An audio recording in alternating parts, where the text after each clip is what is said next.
doit mettre sur pied et dans un état de droit, il y a une justice indépendante.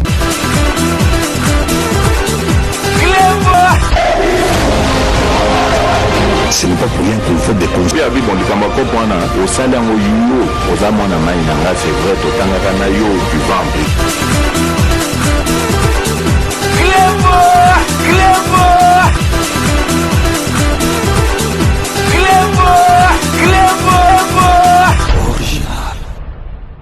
Salut et bienvenue sur Clébois Original. Merci de votre fidélité.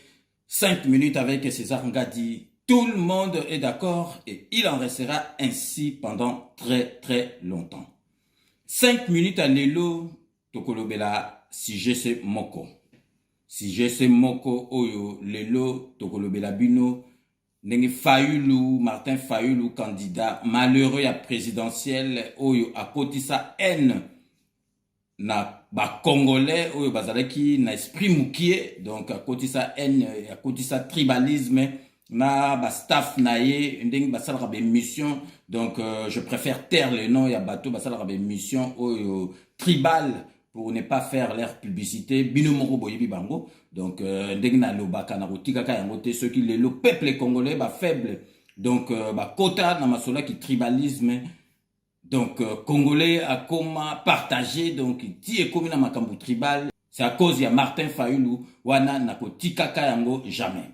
Lelo tokoloba parce que Martin Fayulu a commis isolé. Batu nyoso tout, oyo bazalaki na ye, moko na moko, akoma kolongwa. Boyebi, ya liboso zalaki déjà, donc, Matungulu, banomaki na masolo, ya ba banque oyo Afrique, donc, y est déjà, betaki chita simatimbelaki, masolo avant ya kosakana te, et puis bon monaki pe, donc vraiment lelo ba komi kosala lisanga, donc Katumbi ba sangani na PPRD parce que pour baka getanto balo ba Katumbi azalaki ata yaki na union sacrée, donc azalaki mutu moko ko baka ke azalaki mutu ya kanambe. Mais wana to ça la émission mosusu prochaine émission o ya lobby, donc au après émission au tokolobela makambo ya lisanga bandoki basali lisanga bandoki ya ba étranger toko décortiquer mon madame. Mais notre sujet de ce jour, donc makambo zo intéressé biso le ezali ndenge Fayulu, Martin Fayulu oya motema mabe ndenge bakomi bato belé bakomi ko comprendre que azali mutu lukuta, donc dernier mutatikie boyebi ezali muzito. Donc, c'est la déclaration parce que a boyi na ye lukuta ya Martin Fayulu, a boyi na ye lukuta Martin Fayulu avant ye bomonaki maman na biso bazai bandenga komo sa lamboka ndenga komiko sa lamboka akomiko défendre makambo écologie to kozongela. Donc vraiment le sujet na biso ezali poto la sabino ke, donc ndenge to ebisa bino suka hormona batu bakokoma surtout tango deuxième mandat kokota hormona batu moyeba wanga na makambo ezali ko salama nakata mboka na biso kozala te et kozala penza ke ceux qui wangani, donc déjà baza bandoki ba koma triple ndoki double ndoki. Mais avant to banda sujet na biso ya lelo toko banda na nouvelle moko nécrologique ou esali biso vraiment pasi na motema, donc vraiment bananjili ya quartier 7 na quartier 7 bananjili, donc bowiti vraiment ko bungisa Robert Tchingi Kinsansi, Robert Tchingi oyo awiti ko tika biso vraiment na mort moko inopiné brutal, donc vraiment personne ne pouvait s'y attendre, donc eyeli biso neti kake, donc vraiment bana ya France, bana ya Paris, plus précisément bana ya Seine-et-Marne, ce que vraiment tolingi toloba vraiment tina suka bana ya Damary Lélis, ville oyo ezali frontalière na Melun, tozali na deuil, tozali vraiment na deuil. Mbala moko vraiment tangu lisolo et yaki ya mawana tango yaki nazalaki choqué vraiment, donc nazalaki choqué ya kosakana te choco nazwango vraiment kala, donc prendre ngake Robert atiki biso. Robert azali mutu moko bato baloba soki mutu akufu baloba bazali mutu moko kozo na problème te, donc garçon moko penza gentil, donc vraiment mort na psychino inopiné brutal, donc je na lieu à Moussala, donc vraiment et sali mawa na pasi na motema, donc na pensé na frère na ye Agora, donc, et puis Bananji Lebele, Saint-Clair de Gima, Saint-Clair, na Pensée P, na Titi, juste firme avantage, ya Tikaka, Batuna Matangate, et puis vraiment sans oublier Munduka, pour ne citer que Batuana, et puis vraiment tristesse makasi pour na Bananae, surtout Basi Bazoka Kaye, Bananae, famille Nae, Mobimba. Donc vraiment, ndenge bo monye na ba photo, ndenge bo zali ko mona lesu na zongi yango. Donc to tika nouvelle wana boete to kolanda yango tina suka. Donc tozo présenter peza. Donc ngai moko Kleboa original 5 minutes avec ses ngai tozo présenter vraiment ba condoléances na biso le plus attristé na famille nae Mobimba. Donc bana quartier 7, donc bananjili boyebake, donc beaucoup feli ndeko na bino Robert Ntingi Kinsansi onga na ndo benga roba boyebi ndeko baka nzambe moko apesaka mais iye moko azwaka mais ndenge ye brutal vraiment ezalaka kutu bien vous se préparer mutu azali ko bela boyebi ka kokufa mais bon to koloba rien, la vie est faite ainsi, on ne peut rien. Donc nzambe moko apesaka ye moko azwaka. Donc vraiment avant tout ça l'enchaînement parce que vous allez vraiment faciliter tout marquer vraiment pause publicitaire, il y a un partenaire Nabiso. Restez connectés sur Kleboa Original, on revient tout de suite. Kodiasimo vous propose un crédit immobilier. Vous êtes du Congo ou de sa diaspora? Vous désirez devenir propriétaire en RDC et faire construire votre maison en toute quiétude? Obtenez votre crédit, puis commencez son remboursement uniquement dès la livraison de votre maison. À la Cité Kimia, nos maisons seront toutes construites aux normes internationales. Située à seulement 25 minutes de l'aéroport de Njili, 10 minutes de Safari Beach, au cœur de cette cité moderne, vous y trouverez aussi un centre commercial avec plusieurs commerces de proximité. Nos bureaux sont situés au 173 avenue Mutombokachi, dans la commune de la Gombe, référence rond-point Forescom. Venez dès à présent réserver votre lot dans ce nouveau havre de paix à Maluku, ce nouvel Eldorado au Congo. Kodiasimo, la meilleure adresse pour construire la vôtre. Sepela TV ezali décodeur ya Banamboka. Sepela TV différence nango ezali na ba décodeur mususu oto zalaka nango na kati ya ndaku. Sepela TV botala ngo ezaka mukie. Eza mukie olingi ko voyager ozu yango o voyager nango.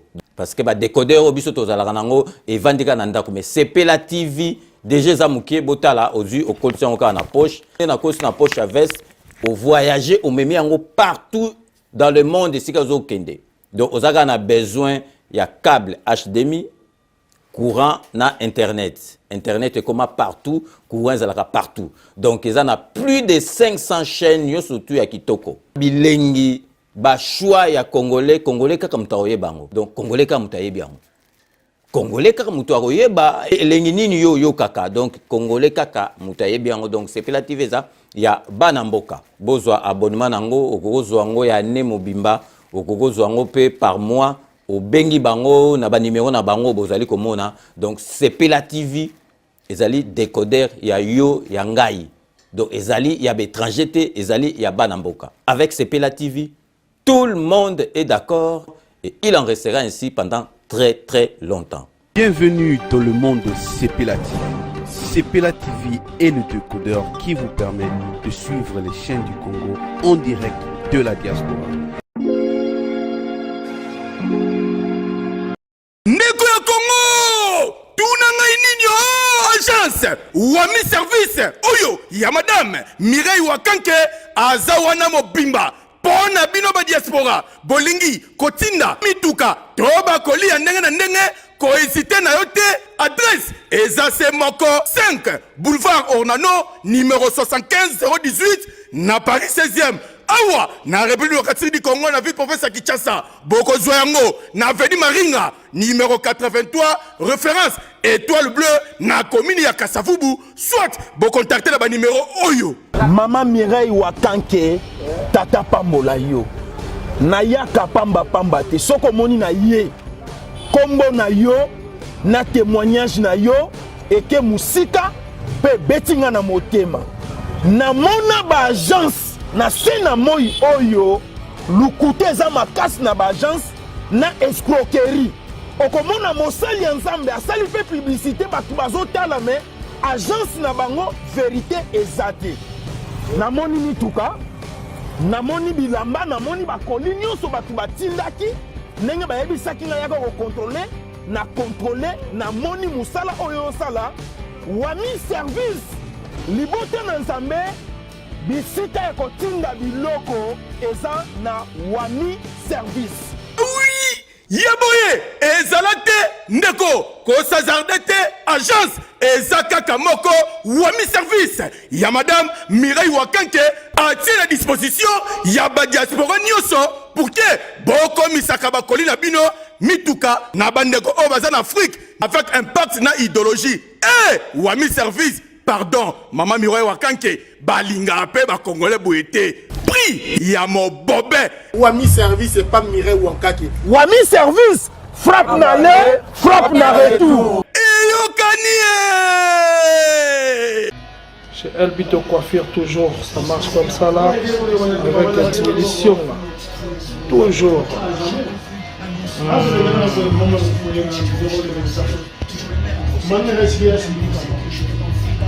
Salon number one, chez Elbito Coiffure. Tu coiffes avec sourire, tu coiffes avec noblesse. Chez Elbito Coiffure.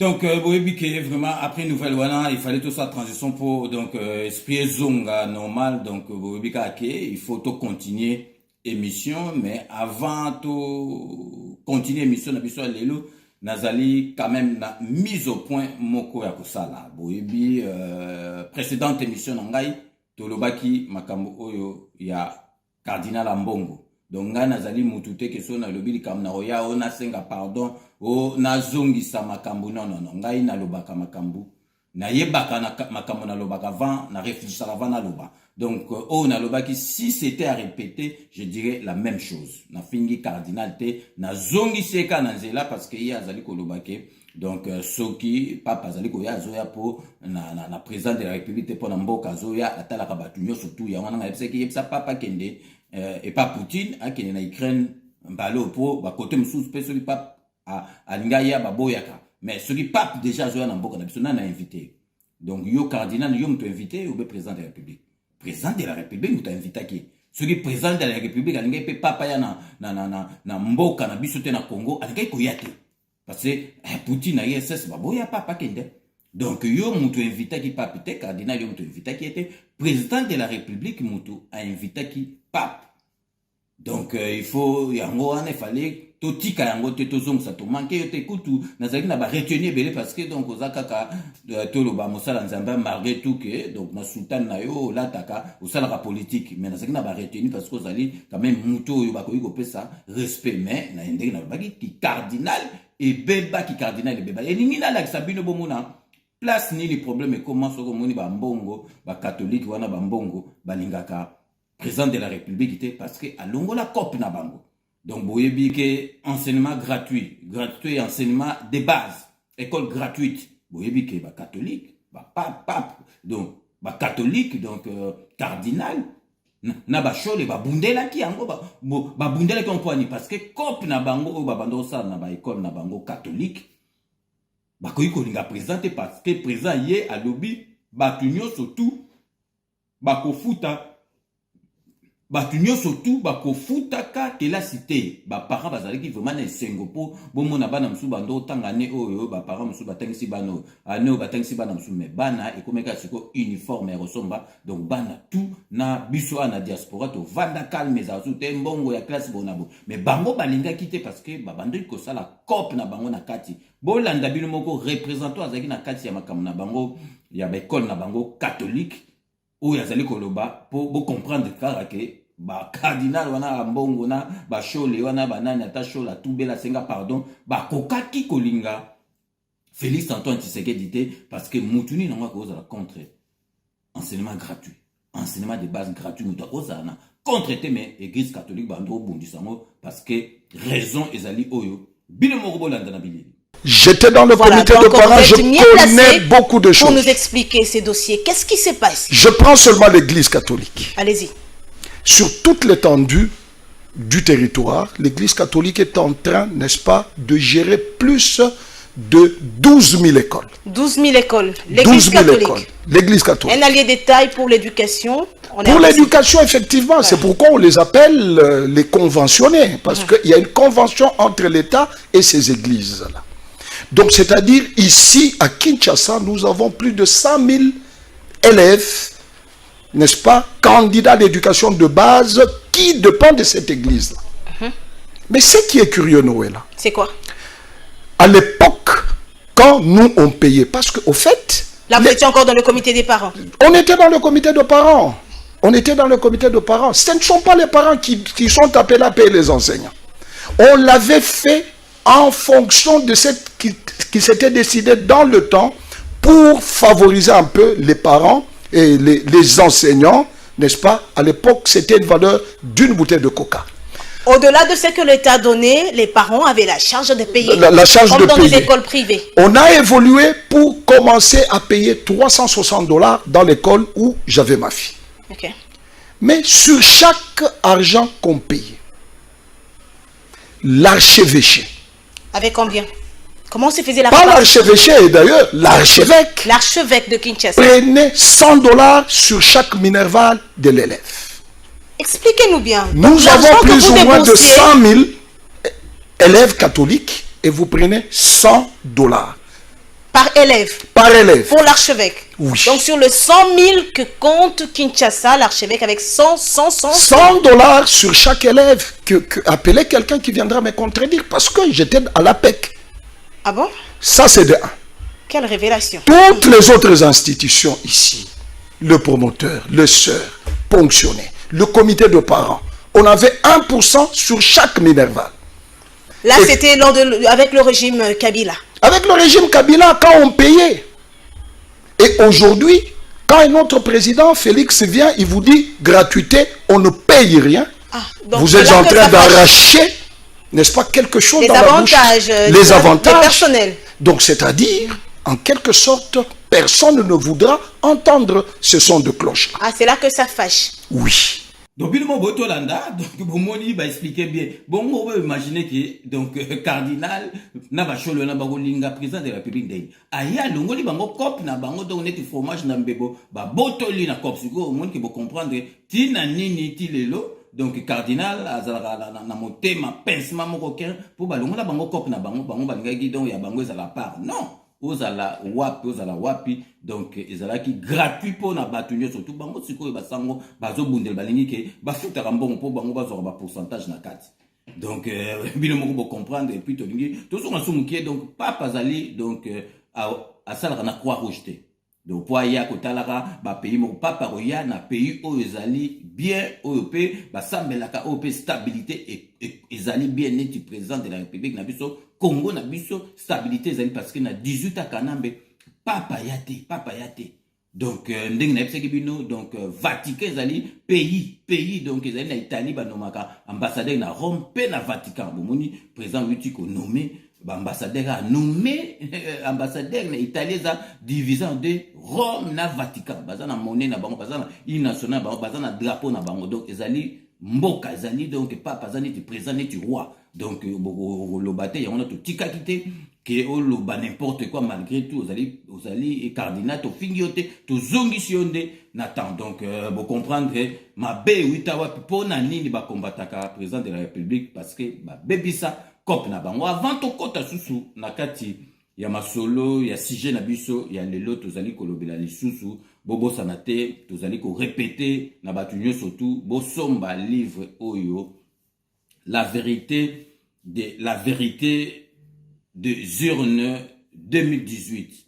La vérité de la vérité des urnes 2018 où ils allaient livre Oyo, il y a Jean-Louis Timbalang écrivait mon nez Jean-Louis Timbalang mais ce que mon titre quand c'est ma campagne politique, ça n'a rien à voir avec la politique. Ils allaient et bêti histoire et mboka na biso avant indépendance. Qui na 2018 ben le soir 2018 au moment ils allaient vraiment illustrer na ba photo donc bato balinga donc autant ka terre monde ba photo moi ba lobi likambo donc tant indépendance zo makini na table ronde ba tiba tout bazali donc ils allaient penza livre au tozali ko recommander bino botang et puis pour na bana na biso mususu balinga ko kene mboka pour ko betele donc histoire nyuso tout et puis nazo lo bana bato bazala na pays anglophone o pona bana surtout bana biso atato ke le na pays anglophone to ebika muno ko na biso mais bana na biso donc écrivain lo baki atala na ndengi ego se passer awa wana akoki ko sala na éditeur na ye basala donc version anglaise donc vraiment tozali ko recommander bino livre la vérité de la vérité des urnes 2018 ezali koloba makambo ya mboka na biso depuis avant indépendance ti na élection il y a 2018 ezana ba volume ebele wana bozali komona ezali volume ya liboso et puis toujours na makambo kaka oyo ya malamu ya bana mboka ndeki to bando ebisa bino na émission nyonso tout olobela bilongo ti na juin donc ndeko na biso donc Désiré Mpongo Djungelo mwana mayele o ba congolais o baza penza mayele ya mboka na biso toko beta tolo donc azali vraiment grand économiste azali diplômé en relations internationales na université ya Picardie na Amiens kuna donc okay soko ba congolais bele bazaka na tembe okay kuna okomona ye ayepo asala banque congolaise de la diaspora banque ya ba congolais ya diaspora parce que be ko le belé ezaka na ba banque na mona ba ndibu ba sénégalais ba ni biso congolais tozalaka na banque tesiko ye aye ko créer vraiment banque congolaise de la diaspora donc vraiment événement ngo ekozala le 14 juin à partir il y a 18h na hôtel le Millennium où ezalaka na pembeni ya aéroport Charles de Gaulle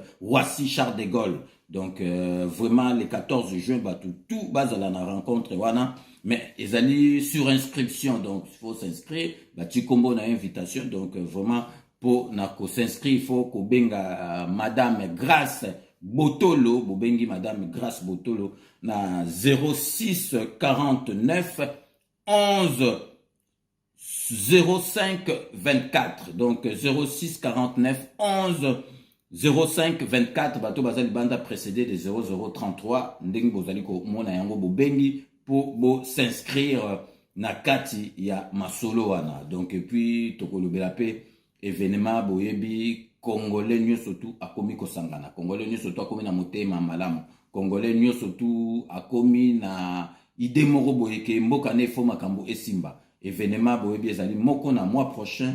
Il y a les 30 juin na kati ya mboka na biso Wenge musique 4x4 oyo les anges adorables oyo penza Wenge ebanda boyebi ezalaki kala soki batu kaka bazali koyoka te bakabwane Wenge kabwane siko il faut vocabulaire wana qualification wana et longwa et koma siko Wenge bazongani batu nyoso tout il faut ba sangana donc vraiment toko remercier grand mécène vraiment na kombo ya Amadou Diaby ye mutu akoki masolo wana oazali vraiment grand mécène ya kosagana te po batu mususu bayebi ete azali au grand opérateur économique po batu mususu ba découvrir siko ya mona zomona ke batu bazali ko ba n'importe quoi concert ngo azali organisé par président Amadou Diaby nazo yebisa bino azali mutu mbongo soli botuni ba JB ba misebele bando kene na ba Afrique de l'Ouest kuna ba kota ba Guinée ba contrat o bando zo ya ba millions donc Amadou Diaby mutu abando ko signer ce bango et puis ya montambo moni pe asangisi Wenge mobimba donc ezali kutu jeté ndengo zo mona concert le 30 juin ezali jeté signer ce ba contrat malamu puis à solar malamu azana ba société ezali côté na ba bourse donc boy baké azali ki donc mutu abando s'occuper na ba joueur professionnel donc azali déjà na kati ya masolo ya mbongo bato nde bayebi ete ba découvrir aussi que lem subango bazo comme ça on dirait oh Amadou Diaby aza mutu mo président de la République azali na tina kota makambo wana te, et puis président de la République azali institution. Ceux qui le lob apesi mbongo. Bon, on a raté ceux qui président de la République apesi mbongo bien ba comme sous le haut patronage de la présidence de la République. Donc président apesa mbongo en katimini, mbongo mboka apesa en katimini ba bombana. Bino bozo musolonde. Donc président peut intérêt nini, président pesa Amadou Diaby mbongo pour conseiller ne beta parce que ba conseiller beta déjà qui ça. Donc bolongola bulwana. Donc Amadou Diaby azali muto mbongo na zoe sabino azali muto mbongo, grand opérateur économique, mécène ya munene na bana masolo sikote. Donc le 30 juin batu nyo surtout donc na concert wana, et puis le 9 donc juillet à la VIP, donc biso nyo surtout aux allez ben inviter Amadou Diaby. Donc vraiment tous à la tranquille. Amadou Diaby azali donc grand mécène opérateur économique. Donc il est azali business. On est dit c'est qui ça business. Donc azo sala po azo mbongo, a gagné mbongo et puis azo signé ba contrat au penza sobi otangi bien te ba clause mususu, il faut vraiment avocat. Ba contrat ça te ba pesoka au signé. Il faut tangango bien parce que ba clause mususu, il faut vraiment avocat tangela. Donc yé donc ba wera wana ba jibe wana. Ba zali ba produit vendable. Ça va produit vendable les alliés ma solo kuta osana te tala na événement wana, donc ba sponsor au sein ça ba sponsor et belé. Donc tozo ma binoneti Canal Plus bon mon finale oyo ya Ligue des Champions, Canal Plus Afrique on a bon mon publicité, il y a masolo oya conseil parce que publicité na les bandites ba fiche ba publicité beaucoup mon na les bandites. Oh donc biso tozo ba ka poto ba publicité penza solo et go banda penza donc na la semaine prochaine. Donc Canal Plus azali na kati, Bralima, Raybank azana kati, Africell, France 24 pour ne citer que c'est là. Donc pour moi na ke événement mongo izaka lem so monka Bralima vandi ozuka la yeme au mono 5 ça ba sponsor et belé coûte donc Rwandair donc obi compagnie aérienne oya ba Rwandais elingai ko yé proposer Amadou Diaby net Amadou Diaby za mwana mboka otozo la kayo ba tuna ba primo rabino non ko ko sa makamba ba Rwanda na katite asuta bango. Donc vraiment ezali makambo ya ko sakanate.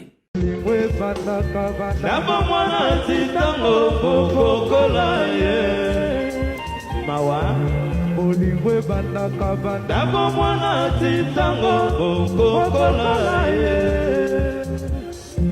voyage na kaboye likiana ngai sela nzambe oyo songa ye mpili ya moko ye kosilaki na constitution akozonga ye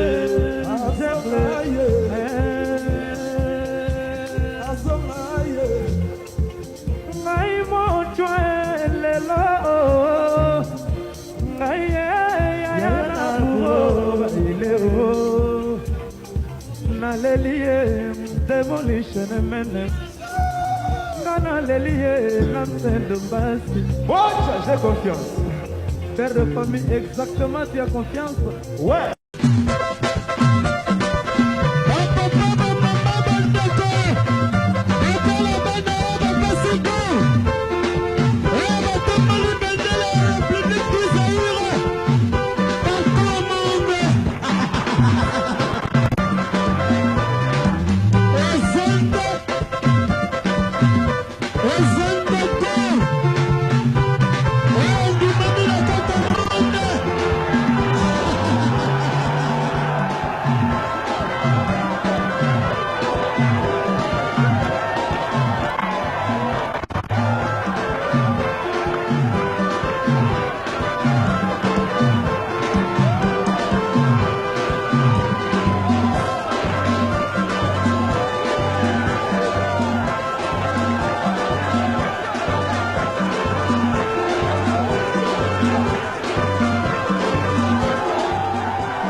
avant to ke na masolo ya sujet na biso ya lelo tozali ko lakisa bino pour comprendre bato mususu bazali ko comprendre était au makambo président de la République azali ko loba yango tozobeta c'était na service de communication ya président de la République mais heureusement que envoyé spécial Mikolo azo sakana soute azo zong sabato natan kamitatu masamba kinwani kamitatu masamba donc azoko betela batu masolo yemoko donc azape mana kina timba azo expliquer batu ba makambo oyo fatia sali mais lelo azali na mawa na motema makambo elekai to monaki kuna na côté ya banjili ya aéroport kuna na changu do bapesi ezali batu to changu te bazu minorité moko bo bapesi bango likonda moko to ba fo bala po ba ya siko ba sepela na mutu lokola vraiment kanambe o aboma batu openza sala et le côté batu mususu likolo ba mbongo moka mikie ba manipuler bino congolais to za batu parti ya ko bomber non mutu moko ko manipuler bino te et puis aza mwana mboka te ba manipuler bino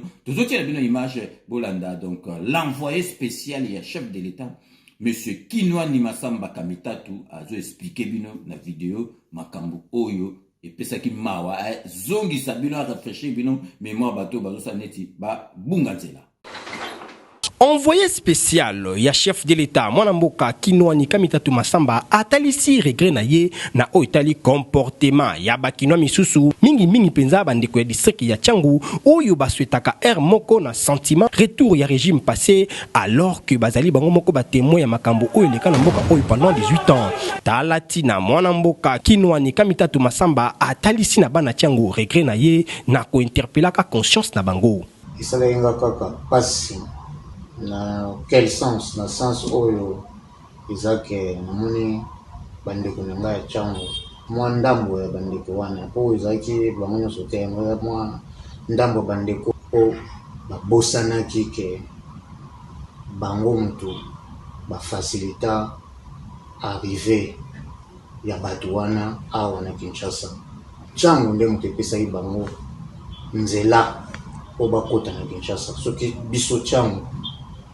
to bloka ka bango tant ba utaki ba côté ba utaki wana balingeli baleka te mais to soit déception tout le monde to kanisa ki bazali ba libérateur tant bo ngamé ko ganga o ba libérateur ezali ba libérateur te ba ela ki biso occupation na bato boyebi et puis suite nyonso boyebi tina kuti ya ko refonder histoire za soute histoire yebani to yebi ndenge nini bayaki na banani bayaki na bango et puis na nini basali nde ba bebisi mboka o ba bomi biso ba yibi ba bebisi mboka ba teki mboka ba bebisi nyonso ya mboka ba bebisi même mentalité ya batu na mboka donc eloko moko te na mboka o ebande kotambola zusu depuis batu wana baya siko lelo yo na kanda kotala kindeko na nga moko abeta maboko aluka ke ke bandoki wana bazonga o ke basala nini me pasi na motema eza yango wana ndeko nanga eloko mosusu te non ezake na minito naza kolela na kosenga na bino bandeko nanga wana minorité wana ya moke wana oyo ya Tchangu oyo bandoki bangi bameka koutilize bobimisa ba n'importe quoi nini botala nsima bozonga bato combien de ba fausse commune eza na maluku kuna oyo bandeko na bino mingi na ba secteur babunga buluka bango bomona bango sute mais ba place na bango bakenda kokunda bango na ba commune na ba fausse commune ya maluku kuna tant bazo beta bino ba masasi awa na nzoto awa na tant bosa ba marche tant bozo soutenir campagne ya héros national et tiens Tshisekedi lelo bobosani mais non il faut otala sima bozonga bato naza kobeta sete boa bandeko nanga na botika bino jamais na kozoba wana nyonso na kolekaka mpe na kolobelaka yango mpo na kofungola bino miso boa bayuma te bambendela bakosaka na bino te mpo na mwa eloko wana ya pamba bapesi yo mpo omelaka eloko sikoyo apres lobi esili bien quelques minutes apres esili bolanda bato wana te bandoki wana babebisi moko baoya mpe eloko moko ya malonga te biso résultat yango ezomona depuis tokoti tobomi ata motu moko te déjà tobomi ata motu te tokoboma mpo nani mpo boya bandeko na biso bato wana bande koboma bino mpo baye bandeko na bino te toyebi alors sikoyo nini bandeko nanga non tozonga bato totala topesa chance na bokonzi ya mboka ayebi nini tokosala ayebi nini ndenge nini azoprepare makambo nyonso mpona kosunga bino tokozala jamais déçu. Na même occasion, envoyé spécial, ya chef de l'État, Mwanamboka Kinwani Kamitatu Masamba, a sensibilisé la population ya district ya Tchango na ko soutenir vision. Ya Mokonzi Mboka mingi penza na Oitali Bongo construction pe réhabilitation ya ba différentes routes ya district ya Tchango. Nakoyebisa bandeko na ngai bana ya Tchango bana ya Mapela kote nyonso kuna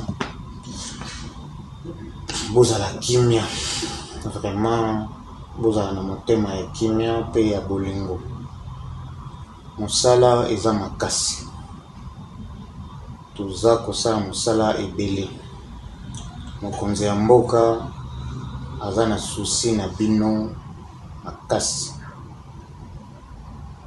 yango bomoni kuna déjà décision ezwama depuis kala ya koluka solution ndenge nini kozongisa rai wana na etat ya malamu ndenge nini train ezonga po efaciliter ba déplacement na bino nayebi ke la majorité bolamukaka tongo bino nyonso bokitaka na ville mpona misala boza bakourage eyebani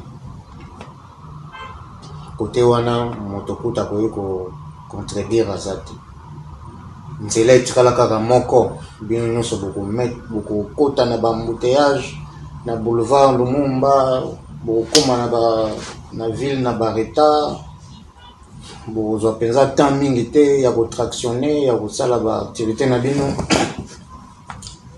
toyebi yango mokonzi ya mboka ayebi yango moni susi wana ezali ndenge nini koluka basolution ya kozongisa train wana ekozonga epuis ndenge nini ya koluka solution ya kosala nzela mosusu oyo ekolonge fleuve ti ekende bakote ya maluku basolution ezali ndenge nini ya koluka kosala nzela mosusu oyo ekolongwa eleka nzela ya njili brasserie ti ekebima na aéroport bino moko botolanda donc envoyé spécial ya chef de l'État ndenge abeti masolo azongisi batu oyo bazali kobunga nzela bazali koyiba bango bomoni bino moko donc musala oyo azali kosala ezali vraiment musala oyo ya service communication akosala ye azosala ngo parce que azali mwana ya UDPS azali mwana ya papa Tshisekedi azali mutu penza oyo ya confiance ya président de la République parce que donc Tchango azali mawa expliquer bino o bato bayaki na bandinga ba misi ba kotela nzela na bino bakoyi kozwa bino susu na masolo moko ba contretemps il faut vraiment botimbela masolo na bino donc to konti siko susu na sujet na biso ya lelo tozolo na bino Fayulu vraiment akomi isolé parce que to bisa bino suka hormone mutu moya alobe ko za sute ko penza so on dimite bako bambo ba mabanga na balabala donc bomona ki Fayulu donc vraiment donc muzitu akomi ko déclarer penza muzitu a déclarer penza kalobi que non makambo ezo sala mboka il faut to ndima parce que vraiment makambo ezali ko keni malam donc mutu ko Fayulu bato akoko che confiance te donc nazo la sabino be stribota la kara donc mutu ya ba contradiction mutu ok ba ko loba ne likambo moko boye donc na éviter soka yina donc ayina donc président de la République to éviter bino mo botala le coutin mutu ko la Fayulu jamais beaucoup pèse confiance. Élection, oui, mais sans machine à voter. Mais élection est qu'on salema té. Toko tikate élection est salema sans qui bâtit machine à voter wana. Toko tika ya voter. Et l'ingolo boyke, nous ne boycottons pas. Toko boycotter ba élection té. Mais toko kende na ba élection té, toko tika pété nanga asali sa ba élection na mboka wana avec machine à voter, c'est deux choses différentes. Donc na banza boyinga malamu botika malamu nzambe abatela bino.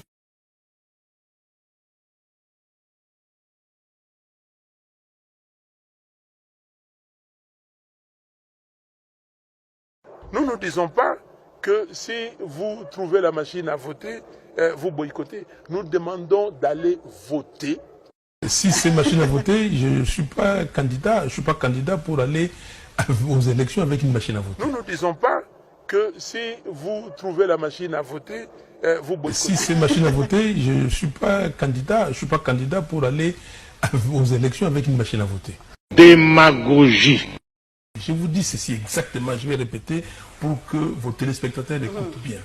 Et j'ai dit à la population congolaise, ne touchez pas à cette machine. Démagogie. S'il vous plaît, la Mouka vous dit d'aller voter. C'est du poison.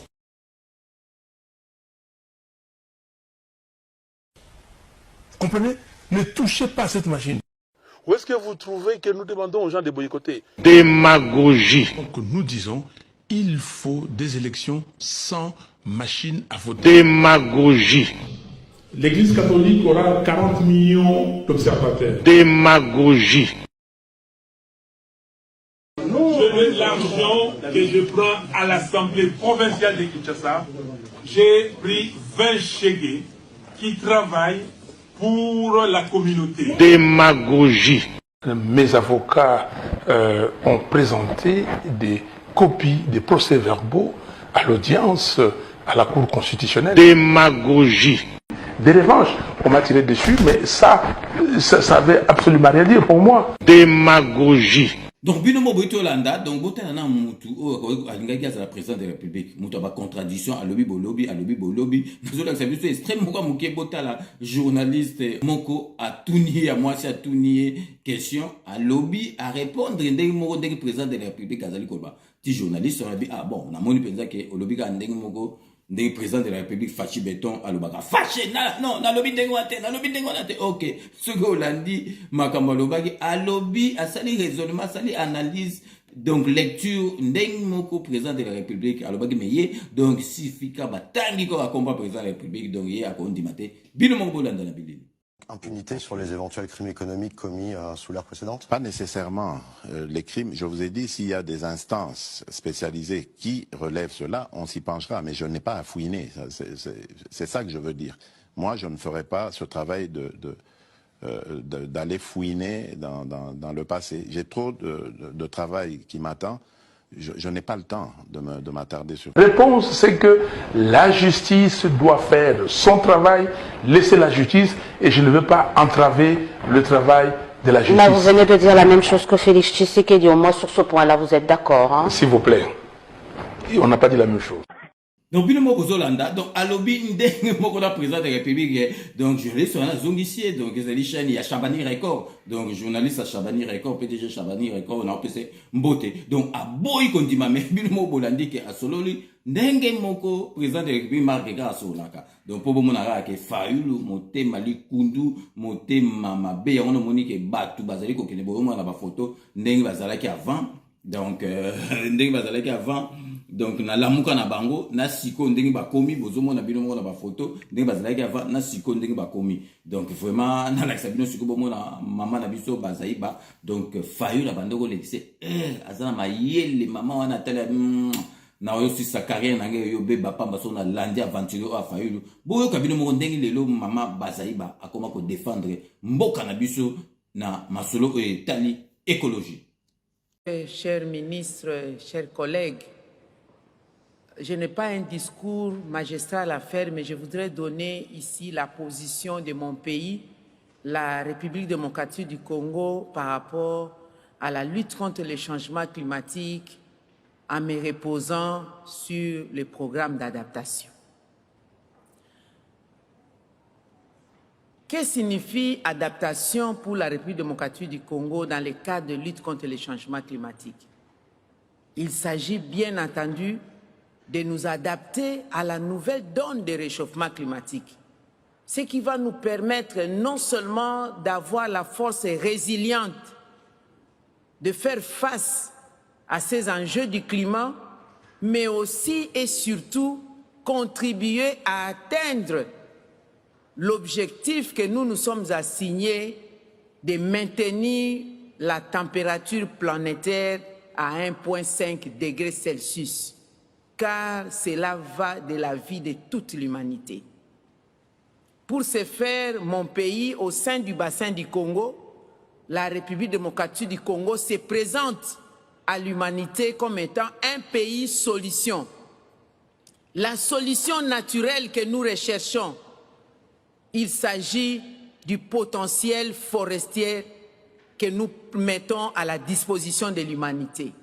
Donc, bino mo bolandi, heureusement, donc les bandits déjà matungu la boisaki. Après, donc, bomoni qui maman na biso, donc, vraiment, gros, bête sa carrière na ye. Donc, amon, faïl ou, alors, c'est m'sanga yombo na suka. A boagi sa faïl, suko mozit, bomoni, déclaration mozit na l'axi, bino, bozomo na andimi, alobi, que bozomo na quand même, que moutazo songa moutou. Et moi, non. Na koyi ko kende ka ke na ndinga do yengete na ndimi ke mboka ezali ko kende bien président de la République azali ko sala masolo ya bien. Donc lelo to koyi vraiment ko beta c'était émission ezali ko ya to koyi bisabino lisanga oyo baza ko sala ya bandoki parce que komi ba lisanga ya kisoro diongo.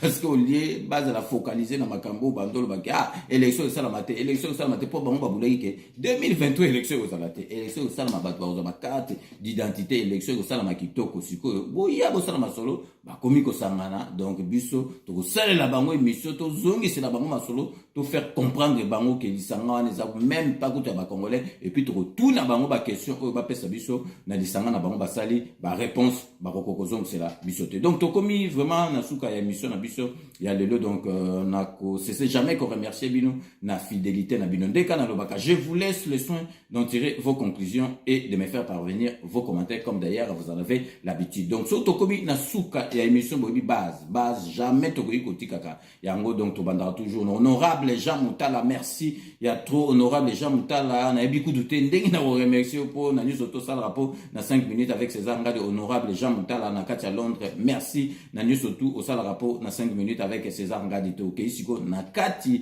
ya Espagne pour na repesa Beloti Mavungu vrai chegi na lakisa ki bino ba photo a Beloti Mavungu po constater ki to connaît bandika siko ki to connaît depuis Afrique ezo kende donc couleur d'origine donc Beloti Mavungu vrai chéri. Merci na news auto au sal rapport na 5 minutes avec César Ngadi donc toye awa na kati ya Paris pour na repesa donc Fifi Filofaria l'homme à la Mercedes très propre Fifi Filofaria. Merci na news auto au sal rapport na 5 minutes avec César Ngadi. Chai Mukenge Chai wabalenge la mon voisin Chai Mukenge Chai. Merci na news auto au sal rapport na 5 minutes avec César Ngadi. Babi Kisinga, merci na news auto au sal rapport na 5 minutes avec César Ngadi.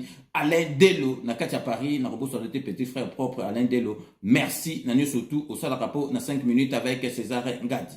Tokei siko na kati ya charte pour na repesa Willy Chekabu Sakul na kati ya charte. Merci na news auto au sala rapport na 5 minutes avec César Ngadi na kati ya États-Unis d'Amérique pour na kopesa mbote na Richard Mbuluku na mwasi na Richard Mbuluku. Merci na ba partage na news auto au sala rapport na 5 minutes avec César Ngadi Tokotika la toujours na kati ya Amérique mais cette fois-ci na kati ya Canada pour na kopesa commandant Roger donc merci na news auto vous allez ko sala pour na patriotisme na yo na mboka na yo na makamunyusu to salaka vraiment donc nazalaka na simapo na kolanda masolo na oto keisiko na kati Afrique boyebi plus précisément bato Afrique vraiment nazalaka vraiment touché na makambo basalaka parce que na Afrique ba internet eza neti biso te tozali kopesa na kimpese kuna na ba Congo Pichu Bola merci na nyo surtout au sala rapport na 5 minutes avec César Ngadi Torobo santé toujours na kati ba Congo tozali kopesa Dada Moyo na kati boma Dada Moyo merci na nyo surtout au sala rapport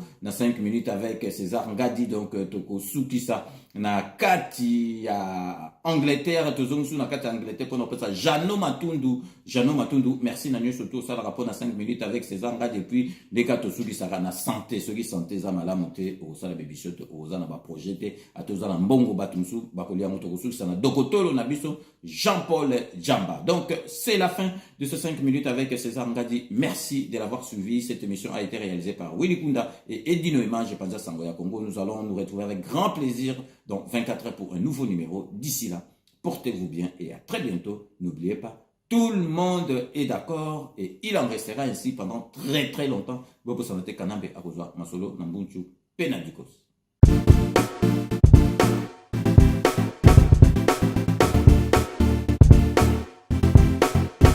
On doit mettre sur le pied et dans un état de droit, il y a une justice indépendante.